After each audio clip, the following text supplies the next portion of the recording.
So, you want to know about Sforza?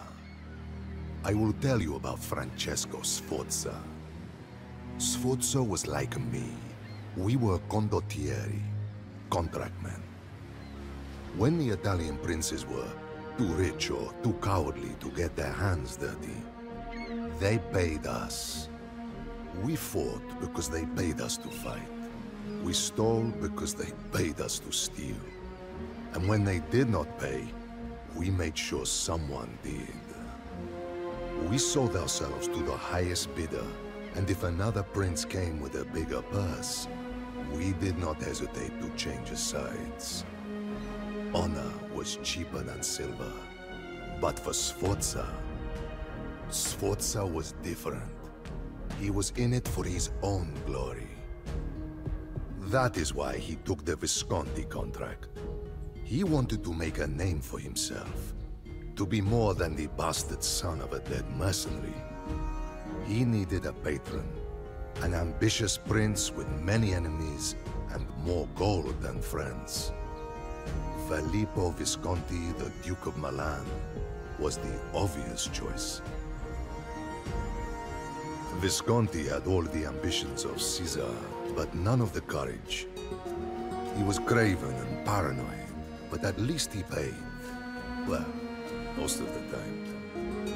And whether his ambitions meant war with Florence or with Venice, Visconti always needed contractmen. That is why he hired condottieri like Sforza and Niccolò Piccinino, hungry men looking to make a name for themselves. Visconti distrusted and hated us, but I do not blame him. His own brother was murdered by a condottiero on the steps of a church. Visconti saw Sforza's successes as a threat and plotted to have him killed. But instead of running to safety, Sforza confronted the Duke directly. To our surprise, Visconti was so impressed by this boldness that he dismissed the charges against Sforza and betrothed the soldier to his daughter Bianca.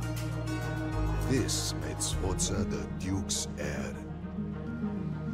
I will say this about Sforza.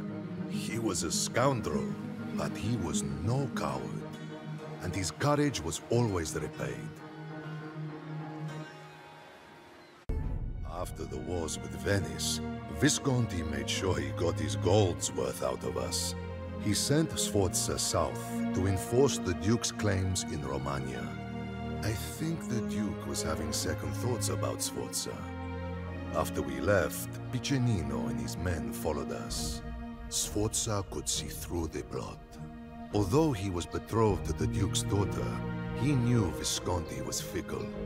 He also knew that being a landless condottiero was a risky proposition. Sforza needed to be his own man and have his own land. A refuge if the machinations of his employers turned against him, or if they demanded justice for Sforza's own treachery. What better opportunity than to use Visconti's weapons and money to his own benefit by making himself the ruler of a city? Sforza and Piccinino were like two alley dogs fighting over a scrap of meat. They were natural rivals, precisely because they were so alike. Of the two, Sforza had a certain pedigree. If you could call being the bastard of a mercenary captain pedigree. From his father, Sforza inherited his furbizia, cunning, and used it to get the best of his rivals, his patrons, and his women alike. Piccinino, the son of a butcher, came into the profession as a soldier. He rose through the ranks and became an advisor to a trusting, yet incompetent condottiero. In this position, Piccinino lured his captain into an ambush and took command of the company. That Sforza and Piccinino would, years later, become blood enemies was as inevitable as two dogs fighting over a single piece of meat. If Sforza thought taking territory would make him safe, he was a fool. The King of Naples looked hungrily northward to the city so easily taken by a rogue mercenary. Sforza needed allies. Sigismondo Malatesta came with a Venetian force, as did Sforza's ever-loyal cousin Micheletto. But the condottiero needed a more powerful ally. He took his biggest gamble by going to meet an old friend. You might have thought that when Sforza walked into the Milanese court, that Visconti would have ordered him arrested, or that Piccinino would have personally killed him. But surprisingly, Visconti accepted Sforza like a father accepts his wayward son. Sforza and the Duke's daughter were finally wed, and the implication was obvious.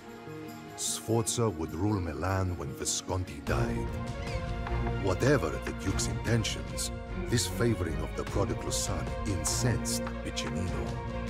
He furiously tore his contract and stormed out of Milan. If Visconti would not see Sforza for what he was, Piccinino would find another patron. Pledging himself to the King of Naples, Piccinino had one goal: to destroy Sforza.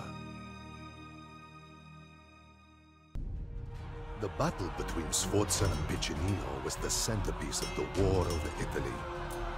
Sforza served Milan against Piccinino's Neapolitans. And then, Piccinino returned to Milan's service while Sforza went to the Venetians. No matter which banners they fought under, the rivalry between the two men became the one constant of the war. But Sforza's Furbizia proved to be decisive. He defeated Piccinino in battles across northern and central Italy. The disgraced Piccinino was finally relieved by Visconti, and spent his last breaths in Milan cursing Sforza's name to his two sons. With his rival and equal finally defeated, Sforza seemed destined to fulfill his grandest ambitions. Then, by a twist of fate, Filippo Visconti died, undoing all of Sforza's plans. Visconti's death left Milan in turmoil. Outlying towns rebelled, and Venice threatened the city. By way of marriage, Sforza held a better claim on Milan than anyone. But strangely, the ambitious captain did not take his dowry. He allowed the lawyers and professors of Milan to fashion a republic with all the trappings and corruption of the old Roman one. They called it the Golden Ambrosian Republic, after St. Ambrose. But there was nothing blessed or saintly about this republic. Surrounded by enemies, the Republicans of Milan, more skilled at reading books than leading men into war, needed a captain to command the war against Venice. Sforza, by now employed by the Venetians along with his compatriots Malatesta and Micheletto, did not miss an opportunity to once again betray those who paid him, as well as those closest to him. Rescinding his own claims on Milan, he agreed to serve the Republic against his own cousin Micheletto in exchange for control of the city of Brescia. The leaders of the Republic agreed, even though there were many rumblings that Sforza could not be trusted. After all, for a piece of land, he was now marching against his own blood. Though Milan grew stronger with Sforza's victories, the Republicans came to fear and hate him. They saw Sforza as a Caesar intending to topple their new republic. These bookish professors and lawyers listened intently to two agitators who had returned to Milan. Two brothers with harsh words and a fierce vendetta against Sforza. The sons of none other than Piccinino swore vengeance upon Sforza.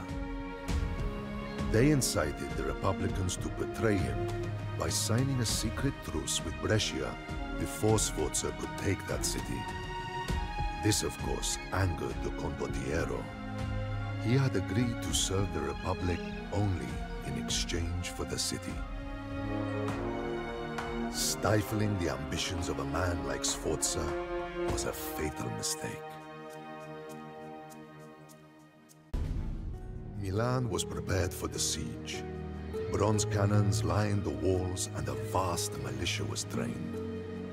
Even the hoarding merchants sold their possessions to arm the mercenaries of the Piccinino brothers. Milan sent emissaries to convince the Duke of Savoy that Sforza would threaten all of Italy. Thousands of Savoyard troops marched against Sforza. But battles are not only won on the field with men and horses. They can also be won in a dark tent over a barrel of wine. In one such tent, Sforza met with Malatesta, now commander of the Venetian troops. Malatesta listened as Sforza ranted furiously of Milan's treachery. He knew that Sforza was not angry that the Republic had betrayed him, as much as that it had done so before Sforza could betray the Republic. But Sforza offered an opportunity for Malatesta and his Venetian employers. While Sforza hurled his men and his riches against Milan's walls, the Venetians would be free to conquer the rest of northern Italy. Malatesta agreed to help Sforza, but as always, alliance and treachery between condottieri were only opposite sides of the same coin. Hunger and disease spread in the besieged city. The soldiers left the walls and turned their weapons inward to the cloistered professors and lawyers who had promised them liberty, but at a great cost. Is it better to be feared or loved? In that moment, Sforza was both. Milan opened her gates, and Sforza lavished the people with all of the grain, their own grain, that he had taken during the siege. The grateful, if foolish, people crowned Sforza, that treacherous, conniving, selfish bastard, Duke of Milan. It was not his final triumph, but it was his grandest. That is the story of Sforza, from one who fought with him and against him. Do I wish ill upon him? No more than I would wish ill on the fox who raids the henhouse in the black of night. It does only what a fox does and cannot be blamed for it. I do not blame Sforza any more than I would blame myself. After all, Sforza's blood is in me, for I am his cousin, Micheletto. Sforza is like me. We are condottieri.